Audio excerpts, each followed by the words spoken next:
I have tried to raise money, and I want to give a shout out to anyone who tries to raise money for a cause because it is so hard. Let me put it this way. Selling multi-$1,000 programs was so much easier than getting people to donate $100. Either donate the money or don't donate the money. This is the cause. I trust it. I'm putting a lot of my own money. In fact, I'm matching money. Donate or don't. The way they pulled out a questionnaire of 30 questions before they would donate was actually outrageous and offensive to me. Welcome to the Carey Nieuwhof Leadership Podcast on YouTube. Hey, today we got a really exciting episode. Ramit Sethi, who doesn't do really a lot of church leader podcasts. In fact, I asked him, you're doing hundreds, dozens of interviews for this new book he's got out. How many church leaders podcasts are you talking to? And he's like, one, yours. So you've got an exclusive here with Ramit. I followed him for years. And today we're going to talk about money. A lot of church leaders struggle with money. They struggle because they're uncomfortable with the topic. Maybe you're not winning with money at home, or maybe you are, but you just don't know how to talk about it. Well, we're going to go there. We're going to talk about how to teach couples in your church about money. We're going to talk about what to do with a cheap board member, and then also why money is so difficult to raise. Ramit is a business person who also has tried to raise money for charity. And he's like, it's way easier to make millions as a business person than it is to raise money for charity. So you're going to enjoy all of that today. Hey, if you're new here, like, subscribe, comment, and we'll get right to my conversation with Ramit Sethi right after we hear from our sponsors. This episode is brought to you by Gloo. So you've heard me talk about how texting saves time and improves communication, but you might be wondering, well, how can you use it in your ministry? Here are 3 powerful ways texting can help you save time and engage people better. First, you can use it for team communication. It's pretty effortless. Whether it's full-time staff, volunteers, event leaders, or ministry leaders, texting makes communication simple, fast, and effective. Second way you can use it is to follow up with new visitors.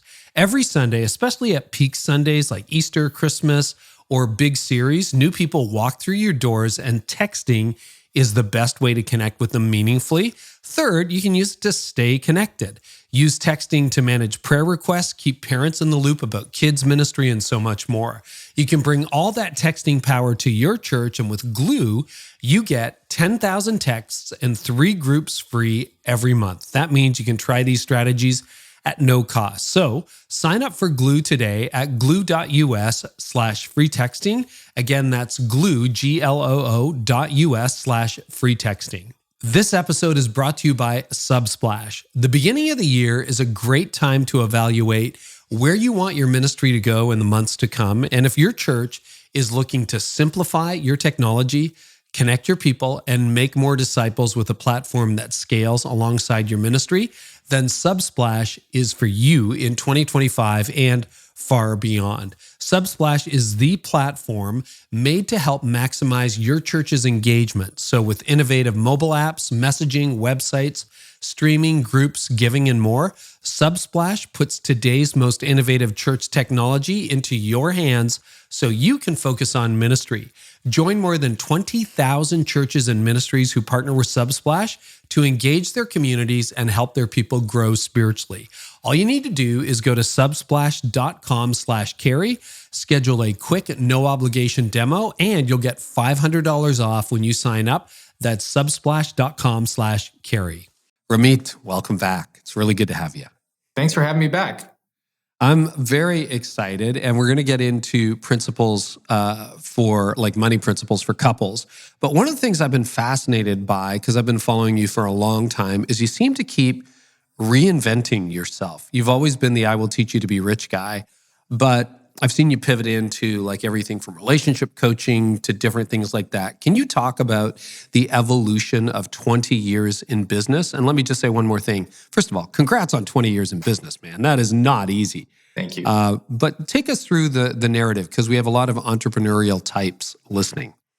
Well, 20 years in business, in my opinion, there are some people who love to repeat the same thing for 20 years, and they're really good at it.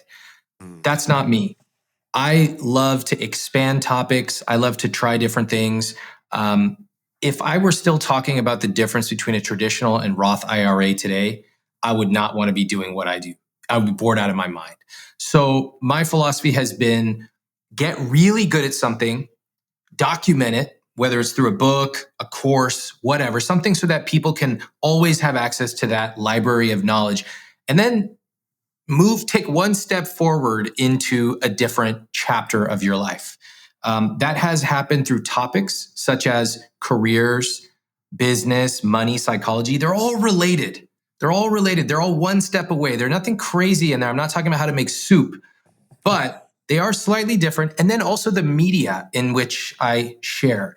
So I didn't have a podcast for many years. I recently started one, enjoying that. I started a TV show. On and on and on. And those allow me to stay fresh and learn new tools, new ways of reaching people.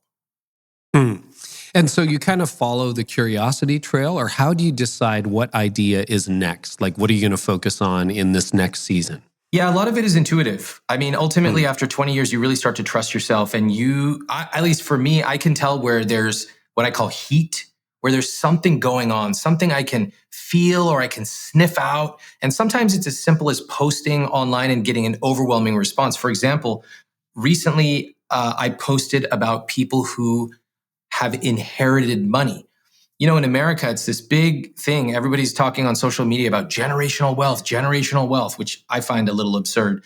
But what we don't talk about is the people who actually inherit it, who are often right now in their late 40s, etc. So I asked people, hey, if you have inherited wealth, write me back. I'll keep you anonymous.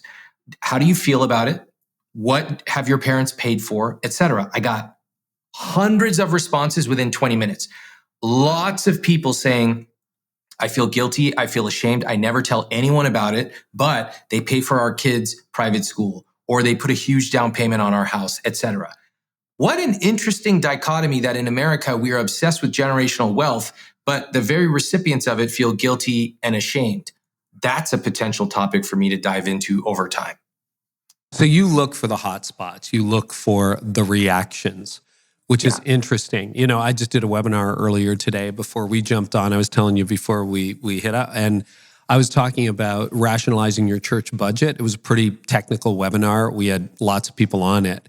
And when I talked about overstaffing, which is a problem a lot of churches have, and basically get rid of your B players and go with only A players, the chat lit up and people had 100 objections to it. And I'm like, we're going to go there in the future. They didn't agree with you? They were like, how do I possibly do this? Like we can't fire anybody, or I don't have the emotional energy to I know I need to do it. I don't have the emotional energy to let a third of my staff go, or I can't possibly get my budget for staff. It's what you talk about in terms of fixed costs on a personal budget. If you generally in church world, if you exceed 35 to 50% of your budget, more than that goes to staffing, you have a problem. Your fixed costs are just too high. Very interesting. Very similar to what I see when I work with couples. I bring them on the podcast. I have all their numbers, their income, where they spend, everything. It's quite revelatory.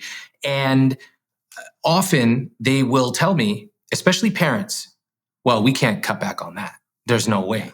They say it so much that, no way. Yeah, they say it so much that I decided I want to start a new service. We've all heard of SaaS apps, software as a service. I want to start NAS, which is know as a service. If you have a problem, especially saying no to your kids, you just write me, you email me, hey, Ramit, do you think that we should spend $4,700 on this new tent? And I literally would just write back, no. Simple. Now, I don't know if I'm going to make any money off that, but I love saying no. I love it. Oh, I need that some days too. I mean, no is hard, right? Like no is hard. But it's funny. It's like a heat map, right? And you can test on social. So that's fascinating. You shared in an email just before we hit record on this, maybe last week, you were talking about a time where your business took a real turn for the worse. Not year 1, but like year 10 or 15. You had a real episode in your business. What happened and how did you recover? There was some real tough times in the business. This one in particular happened around 2016. And 2016, our business dramatically slowed right around the election. And instantly, when we saw the numbers coming in, we were paying attention to it. I started reaching out to my peers. They were talking about the same thing. Lots of slowdown. We're talking, in many cases, 25 to 50% overnight drop in revenue. That's a big drop. For many businesses, that's game over. If you have a 50% drop, it's over.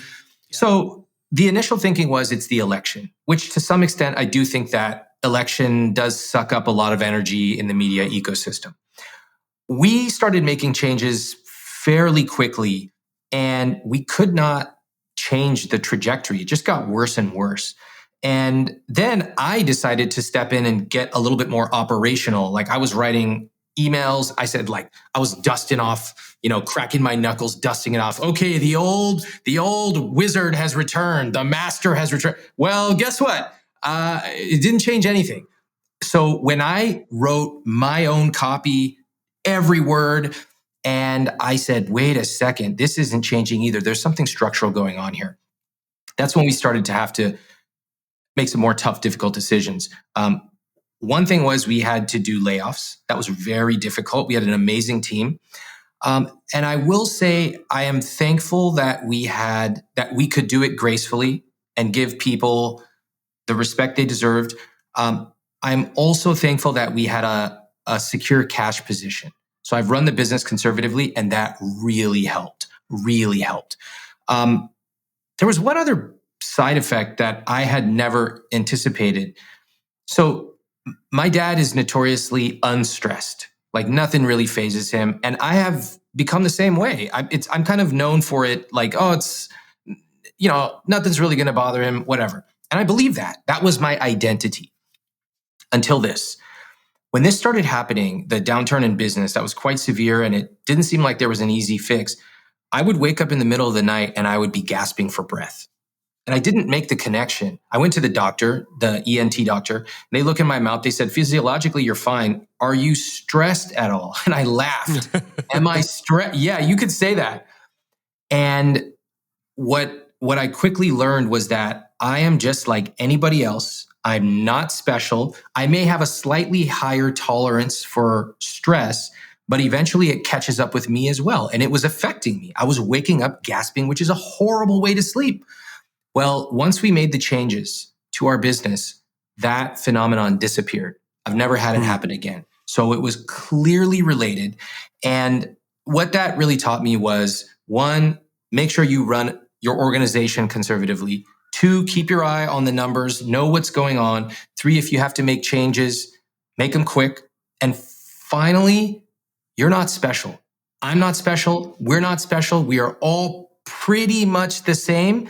And once we accept that, then we can start to make decisions that have worked for other people because they're probably going to work for us. What in your business model stopped working, and then what did you pivot to? Truthfully, beyond the election, which I do think had an effect, I think we had stopped innovating for a few years. There was a golden age where we were innovating quite a bit, and then we became too internally focused, focusing too much on our internal process and juggling things around. And the fact is, the customer doesn't care. All they care is what's new. Are you giving them something that's valuable? And if you're not, then in many ways, the market's going to tell you. And they told us. And so what we had to do was a dramatic recalibration of our business. And we had to re-understand where the actual value drivers were, not what we thought they were, because us fixing some internal software tool is not, nobody cares, but it's what they care about. That is what has to drive us.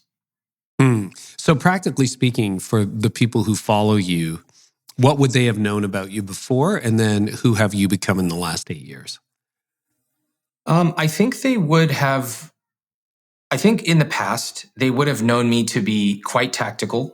I would have, in my first book, I Will Teach You to Be Rich, I gave extremely tactical advice about exactly what account to set up, exactly what to say when you call this phone number to get your fees waived.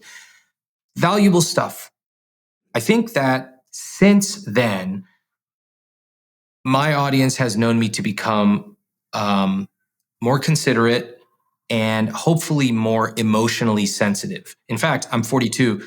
In my 40s, when I look back, I think that the most valuable thing I've done in the last 20 years, it's not a TV show, it's not a best-selling book, it is tapping into the emotions that I would have ignored as a 22-year-old guy. Not just ignored, I would have actively fought you if you told me, but I've realized the power of that. Man, I'll tell you, that's something that I love about your podcasting. I mean, I rarely miss an episode. It's fascinating to me. And I sort of, as a podcaster myself, play this game in my head. Like, what would I do with this couple when they're telling you, you're worth $7 million and won't spend $300 on a hotel, or, a couple that has 7 vehicles and they're underwater, but he doesn't want to get rid of them. And I'm like, I would be like more like, all right, guys, that's enough. Like, I'm sure there must be a part of you under your breath and you're like, oh, well, tell me more about that. You're incredibly empathic, understanding, thoughtful. Can I say restrained? Maybe that isn't restraint for you, but it's got to be restraint for me. Like, you've really developed that. So I'd love you to talk a little bit more about that, because I think that's a skill that is so rare, and you're one of the best at it that I've seen, and I listen widely. Honestly, thank you so much for saying that. That compliment means more to me than any amount of money and any amount of business success, because it was not natural for me and it was really hard. So that, I think the things that are hard for us are often the most meaningful. When you look at me as a 18 to 25-year-old, very confident, sometimes cocky, and a real lack of understanding or even interest in understanding the emotional parts of a decision. To me, it was so obvious. Okay, you're overdrafting your bank account, then therefore you should open up this. And oh, you and your girlfriend are fighting about money? Well, duh. Say this, do that, next do this. Good stuff, good tactics, but kind of missing what was really going on. Almost as if I just needed to put on a separate lens that would allow me to see ultraviolet light. And so I realized that. I realized that in my own relationship, as my wife and I got together and we struggled to talk about money. We went through a process signing a prenup. I'm like, if this is this hard for us, especially for me, the money guy, then imagine how hard these type of conversations are for other couples. That led me to starting this series of conversations on my podcast where I bring real couples on the show of all different backgrounds, different socioeconomic status, different everything, that's geographies, age, income, everything. And I asked them to share real numbers. You've never seen real numbers like this. Some couples have $500,000 in debt. Some couples have $8 million in net worth. And they talk about their challenges. I wanted this when my wife and I were starting to talk about money. I just wanted to listen in like a fly on the wall. Don't tell me to have the conversation. Let me listen to actual people. I want to see what happens. When do they cry? Why do they say they can't change? And then show me what it looks like to actually maybe help people make a change in the way they talk, think, and feel about money. That is the Money for Couples podcast.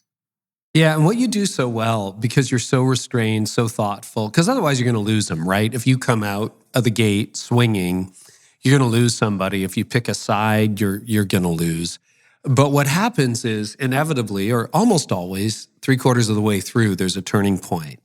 And they see it for themselves and they resolve. And sometimes they don't. And you're honest enough to share it. You know what? I couldn't get so-and-so to agree. I asked them to follow up. They didn't follow up. That's how it ends sometimes. Like, it's a masterclass, I think, in learning how people work and how to motivate people. And I'm probably wired a little bit like you. I would just drive a truck through it. It's like, this is easy. Just do it, right? Well, okay, so it's funny you say that. Often in the comments, there are lots of places that people will critique each episode. And from a listener's perspective or a viewer, because we put them on YouTube as well, so you can actually see their faces and body language, it's very tempting to simply say, oh my God, this is so crazy. He's insane or she's insane. Or they're insane. And I would just blank. They use the word just, and then it's blank, as if it's so simple. as if you just scream at someone and suddenly they change their entire worldview.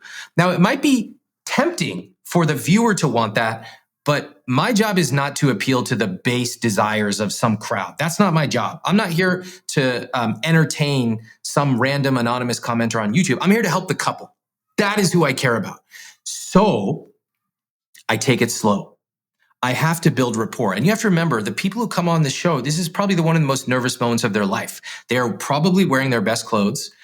They're in front of an artificial camera, which doesn't feel normal. And they know that, number one, they're seeing the same guy they see on TV. That already feels nervous. And number two, they know that millions of people are going to hear and see this. So we have to give them some compassion, and we have to connect. I have to connect with them. Sometimes I'll take a 20-minute digression. We'll talk about where they like to eat. That's time well spent, because in order to get to the intimate details of what the two of them are talking about, literally often in their bedroom, I have to be able to connect with both of them. So that is how you build trust. It takes time. It's not about a gotcha moment, although sometimes I will call them out.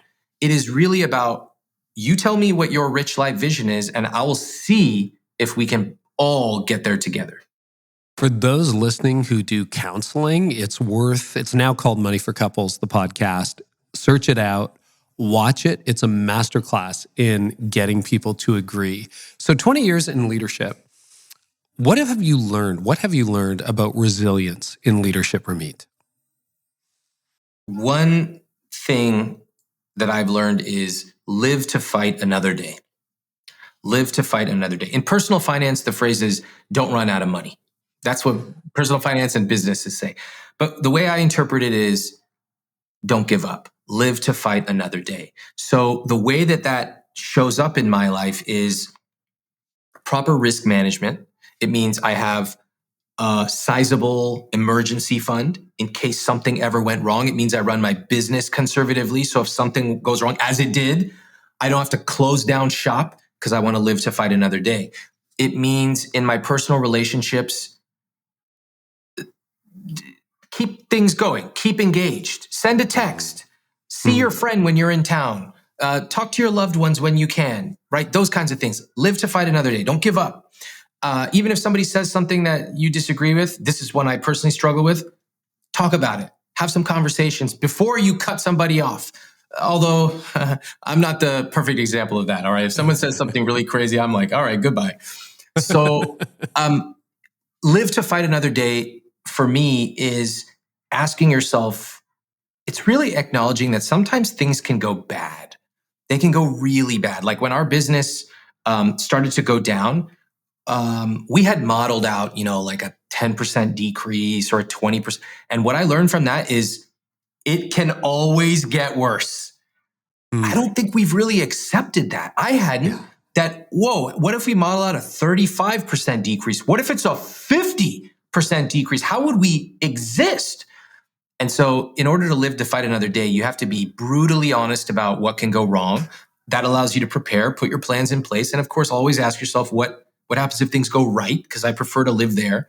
But I don't want to give up just because I ran out of cash. I don't want to give up because one key person left and I didn't have SOPs around them. I want to live to fight another day.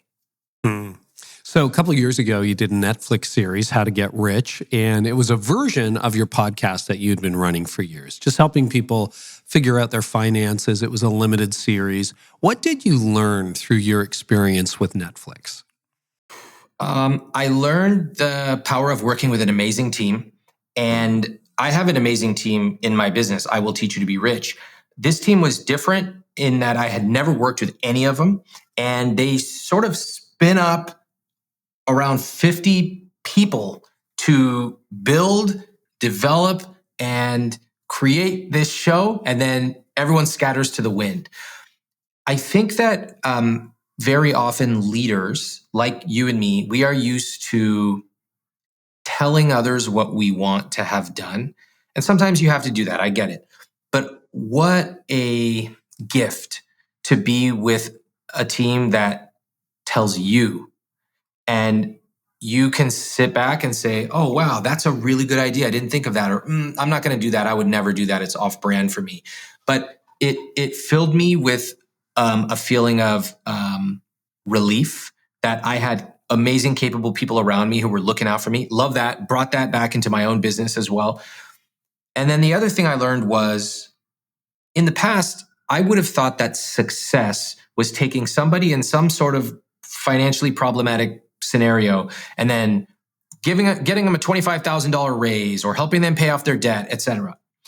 What Netflix and specifically the crew there, including the showrunner Bianca and many others, taught me is that maybe you can help them have a transformation, but some people are going to listen and some people are not. It's their story that is a success, as long as they can tell their story. Whether they listen or not, whether they transform or not, that is success for them simply to share their story. And that was profoundly a different way of looking at success. And remember, I had been running my business about 17 years at that time. And for me to still learn new things like that, what a gift. That's true. And that's probably, I think a lot of us who are wired as leaders really love the before, middle, and after. And let's be honest, we love to be the hero in the story. We all do, right? If we do that. But I think what I hear you saying is not every story has a happy ending, but the telling of the story, actually, it kind of lends credibility. Like when you air those episodes where the couple didn't agree, there haven't been a lot, but there have been a few, and you're like, spent 4 hours with this couple. I don't know what to do. Or these guys said they were going to do it, but they didn't follow up, and they still own 17 SUVs that they don't need, or, whatever it happens to be.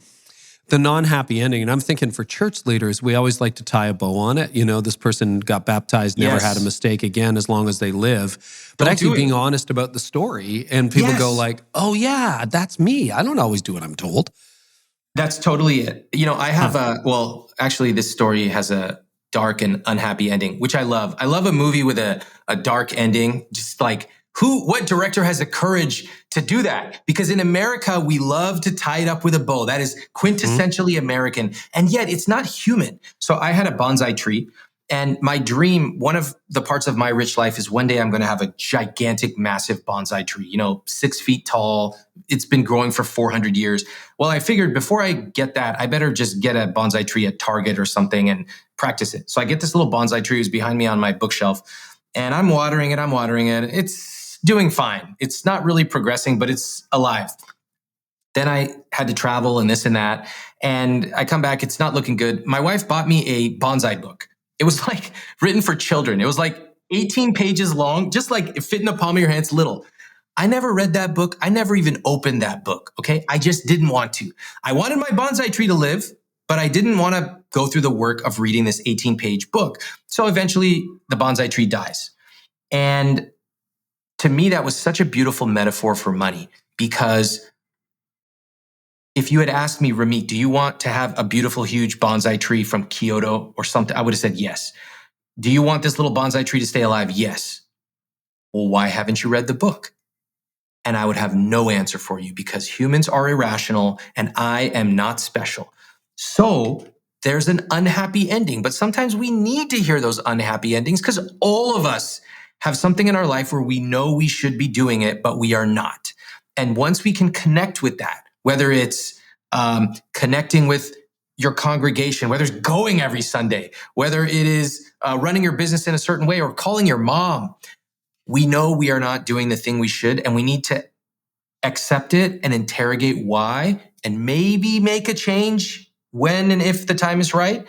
That is deeply connective in my experience. Well, there's a biblical principle. I think Jesus taught it, right? If you're faithful with a little bit, you can be trusted with a lot more. If you're not faithful with a little bit, the little bonsai, which cost you $17 at Target, as opposed to I don't know how much they cost, but you get that built in your garden. And I didn't even read the book, right? But I blew 20 grand on it, or whatever it happens to be. I wasn't ready. And that's okay. I'm not ready. Not everyone is ready for everything. And all of us at different levels have something in our life we are not ready for. That's okay. But it's really helpful to be able to observe it and name the dynamic. One more thing about your company, which I find fascinating, is you've rebranded a couple of times. And you did it recently. I went to listen to I Will Teach You to Be Rich. It's like it's not on my playlist. Now it's Money for Couples. Oh, okay. What are you learning about rebranding? And keeping an audience engaged over time when you continually innovate and change? I wouldn't say I'm a branding expert. So I learn from a lot of folks, and I think some companies do it really well. I will say this: we started the podcast called "I Will Teach You to Be Rich." That's the name of my business. It's also the name of my first book. Over time, it is very explicitly a podcast for couples and money. That's what it's about. And when we have the book coming out, Money for Couples, and it just seemed like it's natural. This podcast is about the very topics in the book. Of course it is, because the book is based on a lot of what I observed in the podcast and then expanded. The biggest challenge for rebranding often is a feeling that the world is going to get mad at you. And yes, like as if somebody's sitting there with a spreadsheet of all the branding changes I've made, and they're like, Ramit Sethi, this one really angered me, and therefore I'm going to write you this scathing email. First of all, nobody cares. We always say in our company, we are but a moment in their day. What does it mean? It means that we are lucky if we get 15 seconds of attention through these laborious emails that we painstakingly write. I had this really funny thing that during COVID, I started these fireside chats. I was out of the city, and I said, you know what? When it started, I said, I'm going to be here every night for as long as this goes on. And I literally had a fire. I was sitting by the fireside on a rocking chair, and I would talk about whatever. Every night, it would be about this or that. I would talk about money, careers, whatever. And at a certain point, this went on for a long time, like a month, 2 months, every night for an hour. My wife was there filming. And then I started to kind of get bored with it, and I didn't have things to talk about. I started to resent it because I'm like, this went on a lot longer than I thought. Yeah, it's supposed to be 2 weeks. Yeah. So then one day, at the end of the 1 hour thing, there are all these live viewers. I go, okay, well, it's been fun. This is the last one. Bye. And I just hung up. Now, deep down in my heart, I think I hoped that all these people would write and protest. Ramit, come back. You're so important. You're my 8 p.m. every night. Do you know how many people wrote me? 0. Nobody cares. We are but a moment in their day. And once we accept that, it makes things so clear. This obligation that we make up so that we can become the hero in our own story is so self-defeating. Look, here's another way to look at it. I had a good time during COVID. We all needed something to do. I have a lot to say. I had a great time serving while I could. And then when it wasn't working, I wrapped it up, and I feel thankful that those videos are still there, but I'm good to go. That's another way to look at it. Just to echo that, twice in the last 6-7 years, I've started other podcasts, gotten to hundreds of thousands of downloads on them, and then thought, I'm not going to do it, and expecting the inbox to explode. And yeah, you don't even get a golf clap. Like, yeah, thanks for doing that. And so I think you're right. You got to give yourself permission. Yeah. So, you have a lot of church leaders listening to this and business leaders, and we have the unenviable privilege of talking about money. And sort of where I come from, what I learned along the way in leadership is, churches stereotypically ask for money. It's what I want from you, Ramit. And that gets us into all kinds of trouble. So we started casting a vision years ago that this is what we want for you. And it's basically what you do, what Dave Ramsey does. It's like, we want you to pay cash for a vacation. We want you to take the vacation. We want you to save for your kids' retirement or your retirement. Want you to save for your kids' education. We want you to have money in the bank in an emergency fund, da-da-da-da-da-da-da. And we also think you should give generously, right? But it's what we want for you rather than what we just want from you. So that seemed to really change the money game for us. And that's kind of what you're doing, right? It's like, this is about what we want for you. I will teach you, how you can actually have some more money. It is. I think so. I love that vision. There's a great book that I read before by, I think Charles Green is the author, The Trusted Advisor. And what they talk about, whether you're a lawyer or any kind of advisor, that means putting your client first. It's, as Jay Abraham says, putting them at the center of your world. And when you do that, sometimes you do it to your own financial detriment in the short term, but you always tell people why you are doing it. And it's critical. In my business, for example, I don't allow people with credit card debt to join my flagship or very expensive programs. That costs me millions and millions of dollars. It's a lot of money, but it is the right thing to do ethically. And it's also me being a trusted advisor and saying, look, I want you to pay off your debt. Here's a free chapter from my book. Use it. And when the time is right, I'll be here. Come back. And those folks who come back are the most committed because they know I'm not here to get a quick buck. I'm here to build a lifelong relationship with them. I think if churches take your advice, which I hope they do, and they talk about how to have your money work for you and what churches want for you rather than from you, they might give certain advice. They might say, first off, I want you to be financially secure because you're present when you are financially secure. Your family is secure. You can sleep at night. You're a better husband, wife, father, mother, all of the above.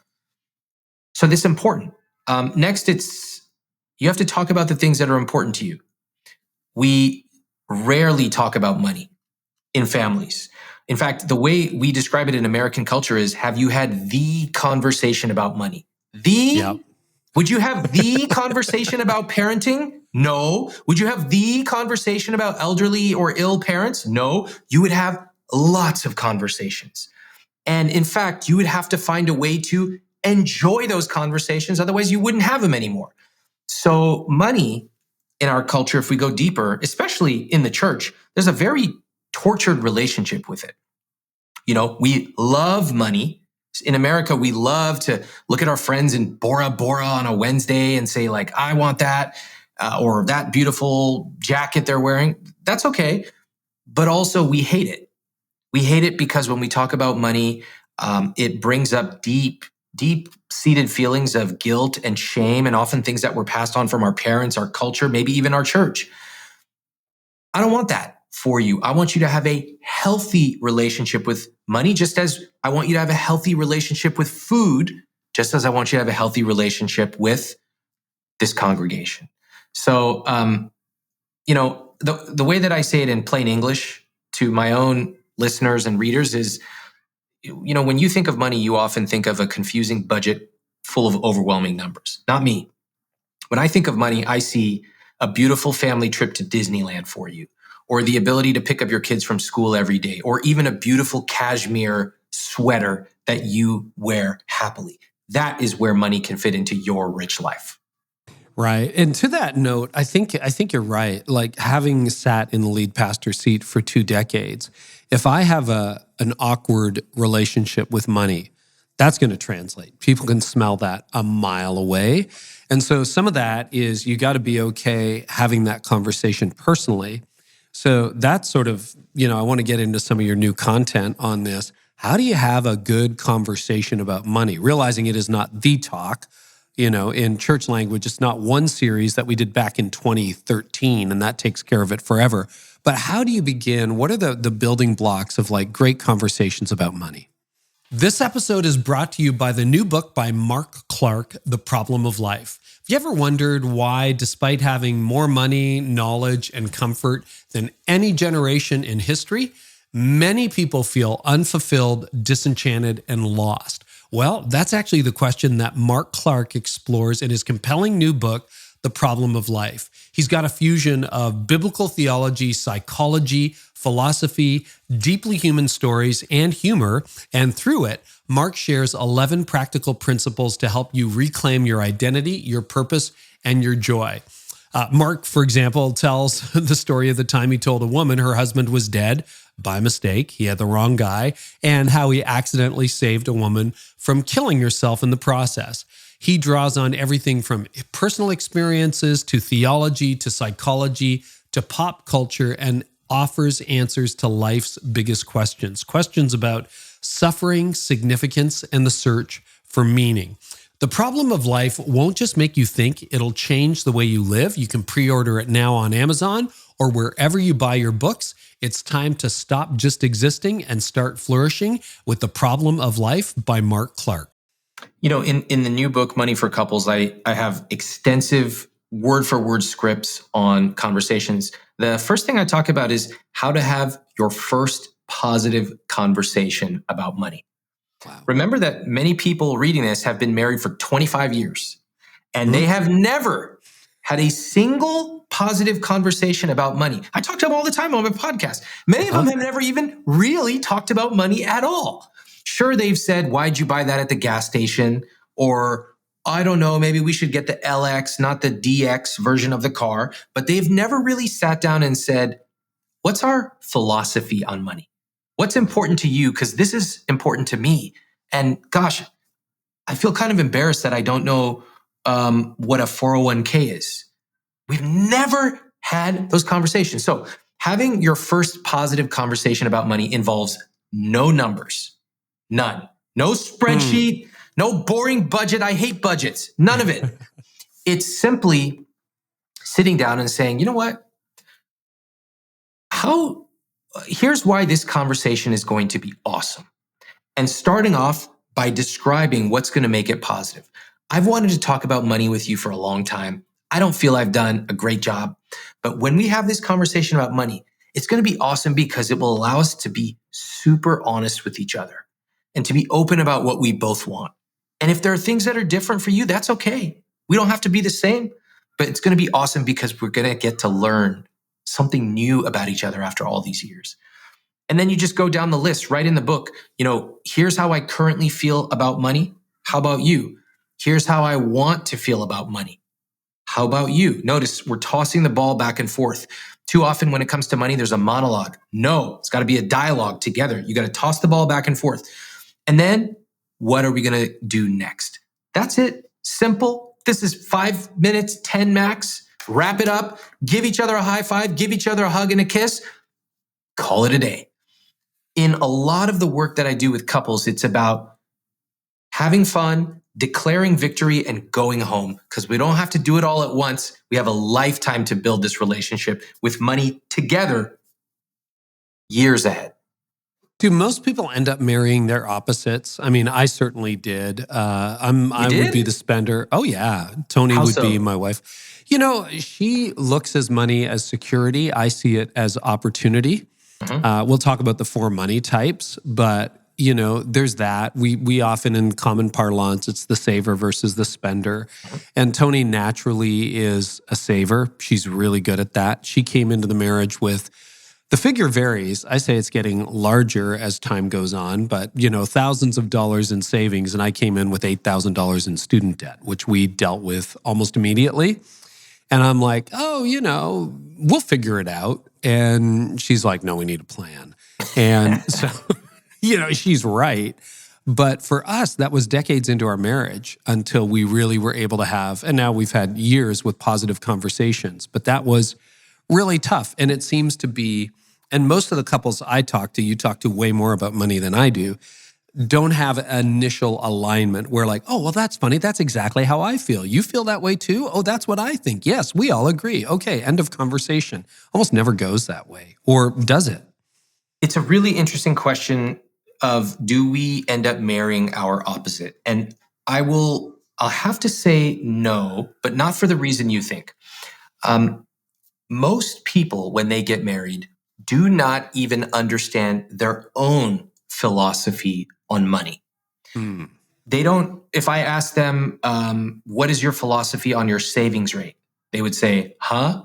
I would say, how do you make the trade-off between investing now or spending on discretionary things? Huh? Again, I'm not making fun of anybody. This just, we are not taught, nor do we, quote, need to ask these questions. For most people, money is as simple and even simplistic as, I get paid on this date.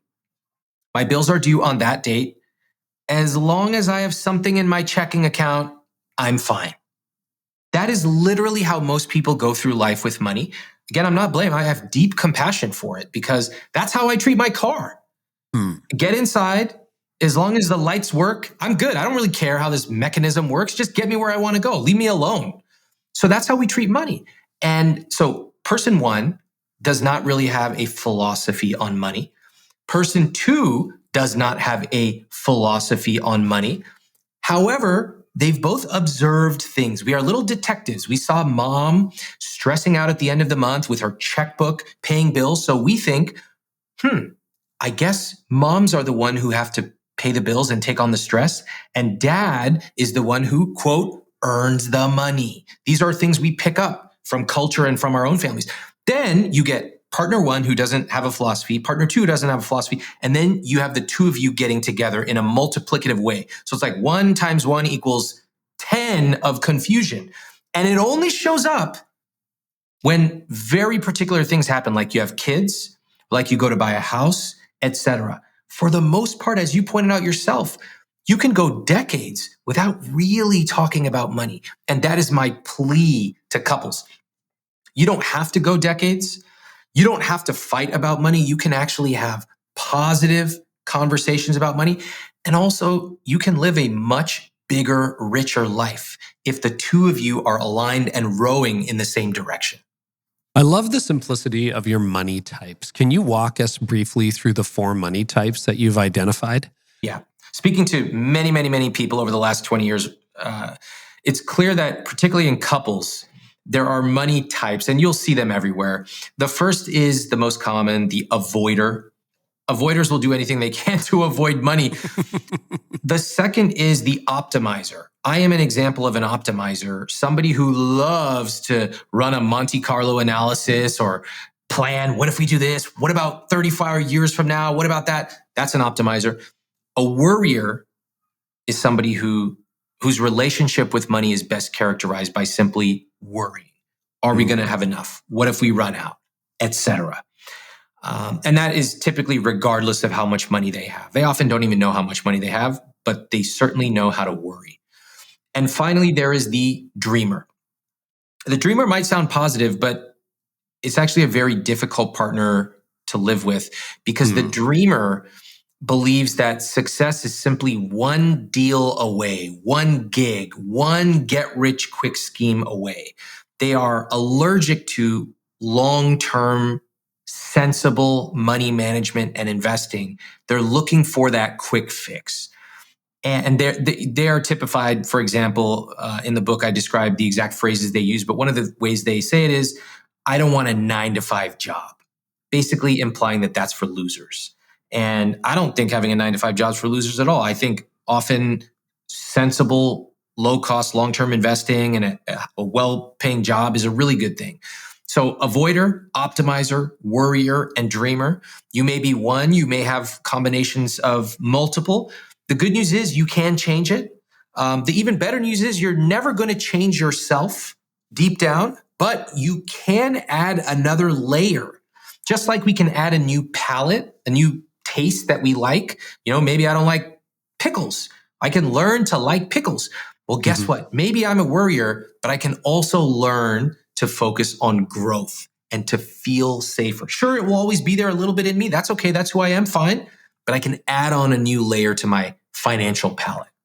I think that's a really good way of thinking about it. And, you know, one of the things I want to get into in this next part of the conversation, Ramit, is a lot of people listening will look out over dozens, hundreds, thousands, literally some tens of thousands of people on a weekend, and they're going to do a money series. And often we're basing it on anecdotal stuff that we've picked up, but we're not financial counselors like you are. Or, you know, a couple of articles that we read in research, or, you know, just what we think. We're trying to read minds, like what are people actually arguing about? But you've had the privilege over 20 years and on your podcast interviewing well over 200 couples directly on this, all the research for your book. I would love to know if you're advising the communicators, the preachers who are going to do a series on money, what is going on in the minds, hearts, and lives of the people that they're speaking to? Because guess what? Christians have problems too, believe it or not. We have a lot of problems. We're just people, right? Yeah. And so when you look at money, I don't know that we're fundamentally different, other than theoretically we're supposed to characterize or prioritize generosity. So based on that, what are the top 2 or 3 issues that you've learned most couples are just going to struggle with when it comes to money? The first is that they don't know their basic numbers. And I think this is very hard for people to understand and believe, and certainly to accept. Most of us have a view that humans are rational robots, and that if there's something you care about, then you would understand it. But everyone heard what I said just a couple minutes ago? I'm a pretty smart guy, and I don't know how my car works, nor do I care to. I wanted my bonsai tree to live, but I didn't even read a small little children's book. So what does that say about me? And this is important. It doesn't mean I'm stupid. It doesn't mean I'm a bad person. I have a limited attention. And candidly, if you just look at my behavior, I'd probably rather watch TV than learn how my long since passed bonsai tree needs to be fed. And I don't know what that says about me, but that's the truth. So when it comes to money, if you ask people, is it important to you? Of course, they'll say yes. You ask them, has it been a source of stress? Yes. And then if you ask them this one clincher question, have you read a single book about personal finance in your life? They'll go, well, I started this one book. I'm on page 3. I go, look, it's fine. It's fine. You haven't done it yet. That's okay. Let me paint the picture for you. So that's step 1 is just people get into trouble because they don't know the basic language. And you can't succeed at something if you don't know the basic language. They've never read a book. Candidly, my own audience, over half of them has not read my book. My book's in every library and bookstore anywhere. That's life. So you sold 1 million copies, I think. Yeah, so it's easy to find. And that's okay. That's human nature. They may read it when there's a reason for them to, or they may never read it. That's also okay. So the first reason people get into trouble is they don't know their basic numbers. They don't understand what a 401k is or the difference between, an index fund and an annuity. That's first. I don't want to interrupt you. Can I add a little nuance as a frequent podcast listener to your show? Sometimes that includes they don't know how much money they make. 50% of the couples I speak to do not know their household income. That's 50, not a typo. That is a great example that really typifies how little we engage with money. Now, you have to ask, if you're at all intellectually curious, you'll go, how is that possible? And your first reaction might be to say, well, they're just outliers, or they're stupid. Or then you just dismiss them. Well, they just don't care. Wrong. Stop. You have to go deeper and say, what is it about money that would cause 50%, which is a very large cross-section of people who apply to a podcast? That's a highly self-selected group that theoretically should be way more to not know their household income. And the answer is most people don't really care. As long as money is coming into their checking account and their cable is still working, that's the extent of it. Now, that is where you have to start. That is where you engage with people. And just saying, look, that's okay. I don't know a lot about X, but I also realize that money is important. It's unlike, watering a plant. It's far more important because do we have the ability to have children? Where do they go to school? What about date night for us so we can connect as a couple? What about the important values that we have? How are we using money and time to live up to those? That's money. So that's number 1. They don't pay attention. Number 1 is they don't know basic numbers. Number 2 is they don't pay attention to it. Money is often thought of as something that is a nuisance, as something that we fight about, every couple of months, and then we paper over it and wait until the next fight. But there's a lack of joy around money. My wife and I love talking about money. We have a regular monthly money meeting, which I describe the agenda of in the book, exact agenda.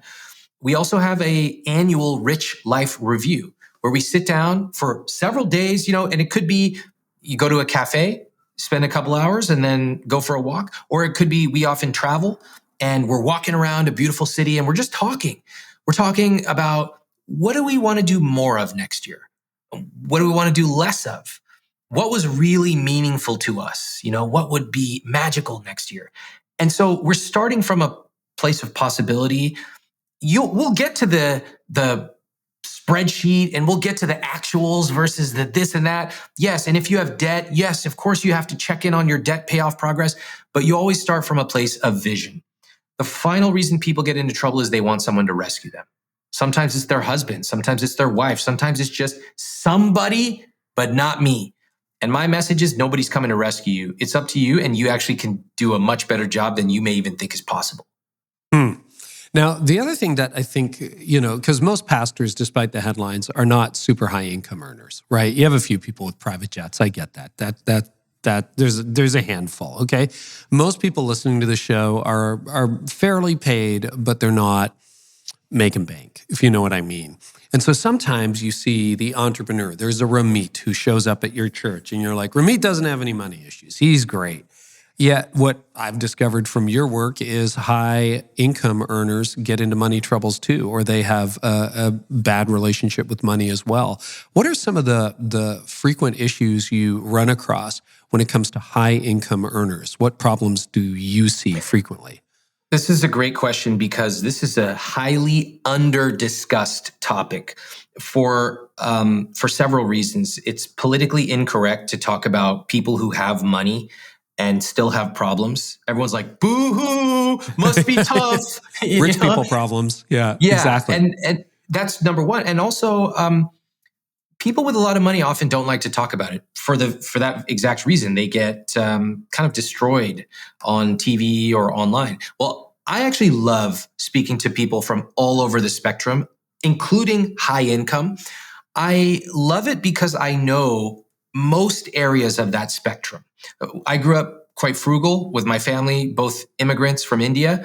And, we had a pretty big family, and we're talking about like packing lunches. And the only vacations we typically took were in our van, driving down to visit our family, and then having grown my business for 20 years, I've experienced another part of that spectrum. So I love to be able to connect with people at almost every level. And of course, I bring in folks who grew up with even far less than I did. For people who have money, they often have many problems. And the problem that they typically have as it relates to money is they believe deeply that if I just have 50,000, 100,000, 500,000 more, 5 million more, then I will finally stop worrying about money. And again, I'm asking you to suspend your disbelief. If you're listening to me talk about some multimillionaire who's worried about it, it's actually it's a crystal ball into your future. Here's why. Most of us deeply believe that if we just had X dollars more, we would stop worrying about money. And I'm here to tell you that is untrue. It is untrue because I've talked to multimillionaires on my podcast who still agonize over the price of blueberries, who still will not allow themselves to upgrade their seat. Or in one haunting case, I had a couple who came on my podcast, and this woman had a medical procedure. She had a transplant, and she had recovered. She was doing well, but she had a limited time left. She knew how many years she had left, and she'd done quite well. She had millions of dollars. She had 2 young daughters around the age of 10. She said, I want to spend a lot of time with them in my remaining years left. I said, great, let's do it. How can I help? She said, but I don't want to quit my job. Why? Why? She said, because I love my income. So I want everyone to listen. This is literally life or death. This is a mother who has a husband and 2 young daughters, and she has a chance to spend quality time with them in her remaining time. We all have a ticking clock. She just happened to know when hers would roughly end. And she could not tear herself, even as a multimillionaire, away from her job.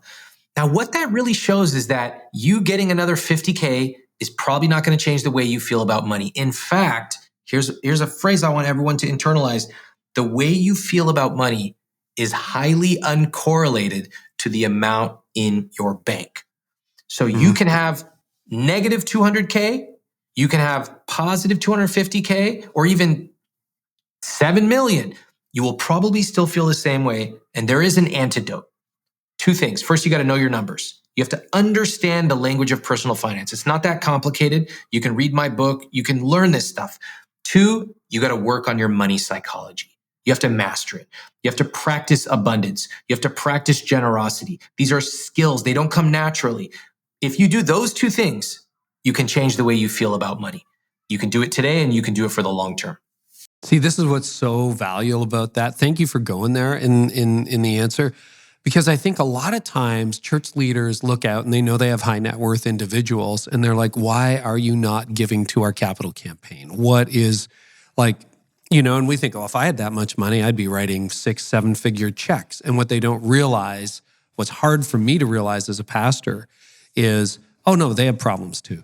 It doesn't go away, right? Yeah. They have problems, yes, definitely. I think this is it's hard, if, for example, you gave the example of a pastor who's not making a lot of money and you are talking to folks who have a high net worth, and it's almost like a caricature, like, oh, those are the rich people. Let me just knock on the glass and they should pump out money. And my feeling is, first, we have to find a way to connect with them. Okay. They probably have things going on that are not immediately obvious. I also think that I have tried to raise money, and I want to give a shout out to anyone who tries to raise money for a cause, because it is so hard. Let me put it this way. I've sold millions and millions of dollars of my own programs online. I'm really good at it. I feel super confident about it. My wife and I have raised money for some political causes, and we raised them online. And we did an event in New York. And then we asked my community, hey, if you want to come to the event, come to the event. If you want to just donate, donate. Okay, let me put it this way. Selling multi-$1,000 programs was so much easier than getting people to donate $100. I had people, they were coming out and they were saying, well, Ramit, can you please describe in detail what percentage is going to the staff? Because I don't like when nonprofits have a high percent. I said, why are you sitting here analyzing a freaking financial document? Either donate the money or don't donate the money. This is the cause. I trust it. I'm putting a lot of my own money. In fact, I'm matching money. Donate or don't. The way they pulled out a questionnaire of 30 questions before they would donate was actually outrageous and offensive to me. But on the other hand, I do want to give credit. There were so many people who donated. We raised a ton of money. We did it for the political cause. We've done it during COVID to feed people. We've raised a tremendous amount of money. So I just want to give a shout out to all the staff trying to raise money. It's not easy. And I myself can attest to it, because I can sell things easily. That's not a problem. But raising $100 from people, like each person donated $100, they reacted in very peculiar ways. So I share in their pain. Thank you. Thank you. And you're right. And I mean, it is very nerve-wracking. And the thing about pastors is we don't even benefit from it. Like when you're raising money for politics, you're not raising money for a raise for you. No. And we're not doing the same thing. Usually the pastor has to give to the campaign, is giving. So it's actually an effective pay cut. Okay, that's super helpful. One more question on high net worth individuals. What is a good bridge into their world? I've had the privilege of asking a number of different guests over the years that question, but I love your take. Like if you were to show up at a church, synagogue, mosque, whatever, temple, and some guy was like, Ramit, I want to have a conversation. What would feel ick to you and what would feel like really good to you? That's a really good question. Wow. So I've never been asked that before, but I love the question. I was raised going to a Sikh Gurdwara. That's a Sikh temple. And we went there most Sundays, and I'm quite familiar with them. They have a big community aspect to them. It's very communal. I love that feeling of we're all here for something that's bigger than any of us. Doesn't really matter how much money you make when you walk in this door. We're just here for something bigger. I love that feeling. There have been a couple moments that I thought were really cool as an adult. One of them was touring a Sikh temple in New Delhi, where I saw their facilities. They have this amazing hospital that they have created, which includes dentistry, cancer treatment, everything. And it's given for free to anyone who cannot afford it. And if you can't afford it, the costs are highly subsidized. I remember I went there, and I think eyeglasses are something like the equivalent of $5. It's very affordable. Just to see what they had accomplished and take a tour of it was quite amazing. And I think that there is power in showing the good things that churches and organizations do. I wouldn't have known. And I thought it was really moving. The second thing is being invited to give a talk on whatever topic might be relevant. I mean, kind of like what I'm doing right here. Yeah. When you invite someone to share their work, especially the things that are important to them, especially if there's a good audience, the audience responds, they're engaged. Suddenly it makes that person want to engage more with the organization. So those are the two things that come to mind for me. But I'm actually curious what the other folks have answered, because that's a great question. Okay. So first of all, you're showing the work. Yeah, very powerful. Being invited to give a talk, that thought has never occurred to me. And I'm like, duh. Like, now I want to go back, be a lead pastor again, and invite some key entrepreneurs to give talks in different settings. But you know what? Because I've talked with, you probably know Patrick Lencioni, right? Like, do you know Pat's work? Yeah. So I know Pat. Pat's a Roman Catholic. And he said publicly on this show that they kind of want you to stand at the door and just hand out programs or whatever. And, meanwhile, he gets exorbitant amounts of money to go speak to top companies. And he's like, nobody ever asked me what I think. So I've thought about tapping into expertise, but I haven't thought about, could you give a presentation? Could I interview you? Like if I was doing a money series and you were part of our church or you were even adjacent to us in the same city, I might tap you on the shoulder and I say, hey, we're not trying to convert you. Just would you come in and would you talk about top money issues for couples? What might you say to that? If it was a relationship, would you say you're open to that? I think so. I think in part because I know you, so there's a warm introduction. I'm not inviting you and don't give people your email address, but yeah. I appreciate that. I think, I don't know. I don't know how many Americans have a positive experience with their churches growing up. I genuinely don't know the answer, but I have a lot of positive experiences of my experience at our gurdwaras. And, we met friends and I saw my parents being socially engaged, and we learned that there's something bigger, that we don't always have to get what we want. Sometimes you just sit and listen, and that's important. And I learned so many things. So if somebody were to ask, it's possible. I think regardless of what I would say, I think more importantly, I love the idea, if you are mission driven, if you are a leader in any kind of organization, including a church, I love the idea of getting a little bit more aggressive. Like, what's the worst somebody says? No? Okay, cool. There's 100 other people I got on my list. I appreciate it. If things change, let me know. We'd love to have you. Thank you so much for even considering it. On to the next. I don't mind. That's okay. Yeah. No's a perfectly good answer, right? NAS, no is a service. Anyway, you know what? The number one answer, just to go circle back on that, has been treat high net worth individuals like a human being. Don't treat them like a bank machine. Just get to know you, your wife. And there's an intimidation. Pastors are intimidated because you have a lot of, zeros in your bank account, and we don't understand that. On the other hand, a lot of business leaders are afraid, like, don't ask me how to exposit the book of Romans because I can barely quote a verse on that. So we're intimidated by different things. That's and so it's interesting. Bridging that divide, right? Yeah, I mean, I'll recommend that anybody listening to this, if you are in the position that we're describing, listen to some of my episodes on money for couples with the wealthy couples. You can see right in the title, it says, we have $4 million and we're afraid to spend. Listen to a few and you'll realize they're just people. They might have some extra zeros. They might have a high paying job, but ultimately we are all pretty much the same. And I love that. We're all in this together. So. Yeah. What about average people? Because you do talk to people who grew up with very little or have very little. Yeah. And then you talk to a lot of very average income earners with marginal net worths. So what are some of their frequent flyer issues, so to speak? Well, if it's low income, the principal problem is that they don't earn enough. That's as simple as that. However, if we're talking about median income, there's a couple of unique challenges. One of them is that when people overspend, they overspend in two areas, and it's always the same and it's always in this order. First, they're overspending on housing. They're spending too much based on what the numbers justify. And number two, they are spending too much on their automobiles. Typically, it's a SUV or a truck.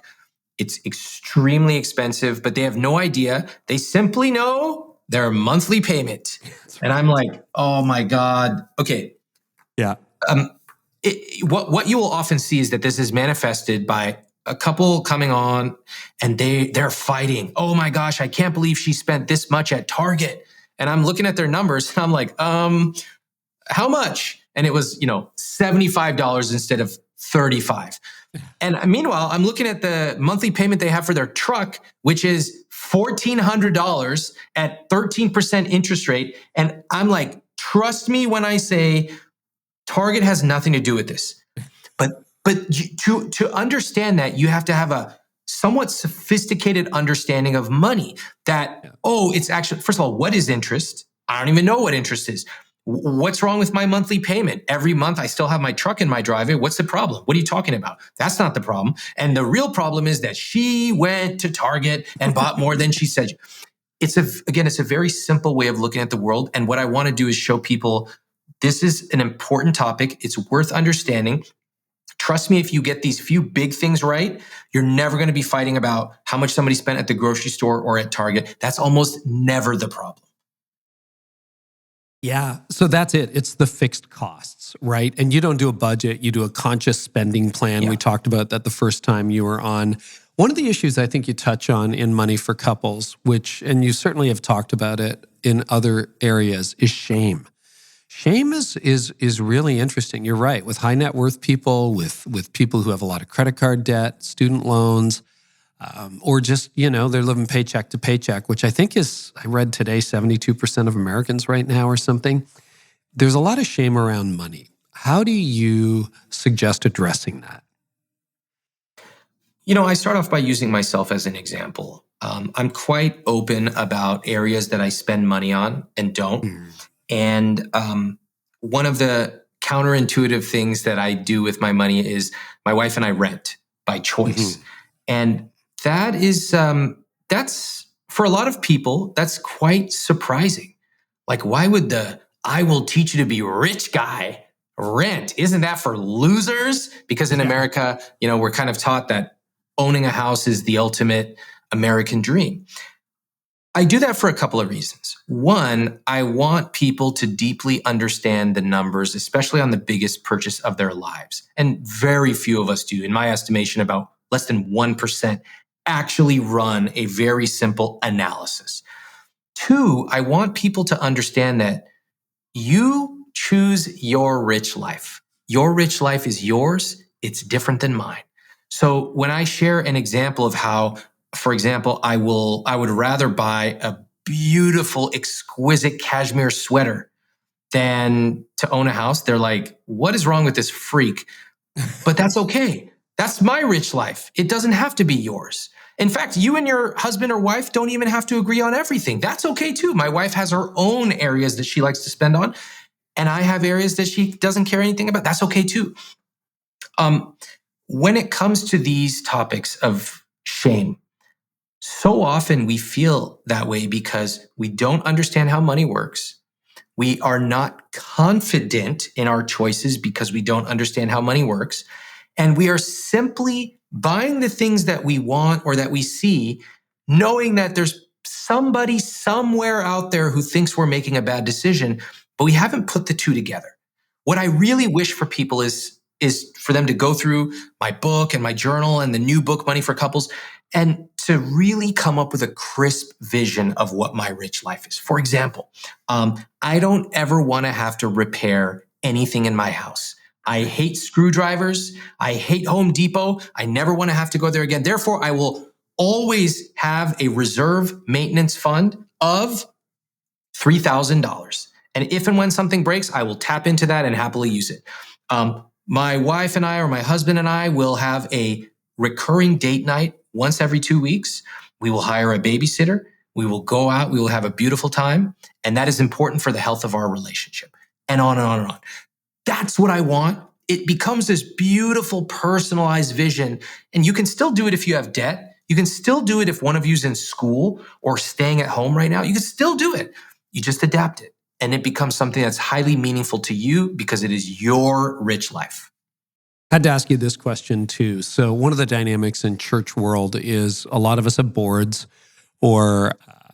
and there's always a cheap member on the board, particularly if you haven't done this. So my question, Ramit, and I know there's a great answer to this, how do you fix cheap, or can you fix cheap? Can't fix cheap. I can fix a lot, but I can't fix cheap. It's very difficult. I'll tell you why, and then I'll tell you what I would do. So, sure. I speak to a lot of frugal people on my podcast. I make the distinction between cheap and frugal. And oftentimes, frugal people will come to me and they'll ask, how do I actually start to enjoy spending money? And this seems bewildering to a lot of people because, again, they think we are rational robots. If I had $1 million or $5 million, of course I would spend it. No, you wouldn't. You do exactly what you're doing right now. You would just feel worse. And so I work with them. I talk to them. I went through this myself because I was raised quite frugal and I had to learn and on and on. The fact of the matter is that very few people in those situations ever change. Why? Because they come to me, they go, I have money. I can't seem to enjoy spending. Every time I do, I worry about how much I've lost in compounding gains, blah, blah, blah. And I start to work with them and help them start to change it. It's hard. It means you have to look inside out and change your entire worldview on money. And eventually they go, this seems like a lot of work. I think I'm good. I'm just going to stay at home, go for a walk in the park, never upgrade my airline seat, eat the same food. And they wrap themselves in a righteousness. I don't need that fancy wine like those people. I don't need to go to those places. And I consider it a total tragedy. What a tragedy to live a smaller life than you have to. Now, if we know that folks don't even change by spending their own money, then imagine a cheap board member. The only solution I have is involve them, ask them, what would you do? Try to have them put some skin in the game. Say, look, here's my budget. How would you handle this? And don't let them get away with saying, well, I would just blank, blank, blank. No, not just. Tell me exactly what you would do. Tell me how you deal with this obstinate other person who won't do this, and get them involved, make it their problem. If they still won't do it because they're never going to get involved, they just want to offer opinions without doing the work, then you have some difficult choices to make. Yeah. Simple as that. Years of leadership have led me to that place where you can't fix cheap. And if somebody is just always seeing the downside, I mean, it's as particularly if they have a vote. If it's one voice on your board, that's fine. We get it. You're never going to prove any increase, but you got to have people who believe what's possible in a growth mindset. That's right. Mm-hmm. That's right. We cannot live our entire lives worried about what can go wrong. Yes, let's manage risk. Let's plan for the worst. Yes, but we have to operate as if things are going to go right. Otherwise, what are we doing here? Is there a final thought or anything we haven't touched on that you would really like to touch on before we wrap up today, Ramit? For me, money in a relationship is profoundly fun, and it is something that if we tap into it, we can change the way that we live. Money affects where we live, what we eat, what we do with our children if we have them. It affects who we are. And the fact that most of us don't know the basic language of it, to me, is awesome, because by reading a single book, by listening to some podcast episodes, suddenly you realize, oh my God, this isn't that hard. It's vulnerable. It's really scary. That's what I had to go through with my wife. I had to open up. I had to realize I was being a little bit too focused on numbers, too transactional. We need to connect in a different way. But man, I think the payoff is huge. It allows you to feel good. It allows you to sleep well at night. It can allow one parent to stay at home if that's what they choose. It can allow for magical experiences as a family. And I think most important for parents especially, your kids are noticing everything. If they notice mom getting stressed, then they think that moms should get stressed. Daughters notice that. Sons notice if men are avoidant with money. They think, oh, it's not my problem. It's a common dynamic. When I ask couples, what do you remember about money? the kids will often say the exact same thing. Oh, my parents never talked about money in our family. Or the only thing they said was, we can't afford it. Well, guess what? 30 years later, those children show up on my podcast. And it's a lot harder to fix it than if you yourself had built a healthy relationship with your partner, showing that in the household. And if you have children, they pick up on that. So we got to have a healthy relationship with food. We got to have a healthy relationship with each other. And we certainly have to have a healthy relationship with money. Well, you helped a lot of leaders today. The book is called Money for Couples. It's available literally everywhere. The podcast now goes by the same name. Ramit, if people want to track with you online, where can they find you? You can find me at iwillteachyoutoberich.com or on any social media platform. Yeah. Ramit, thank you so much for making the time for this. This has been a thrill for me. Thanks. Always great to talk to you.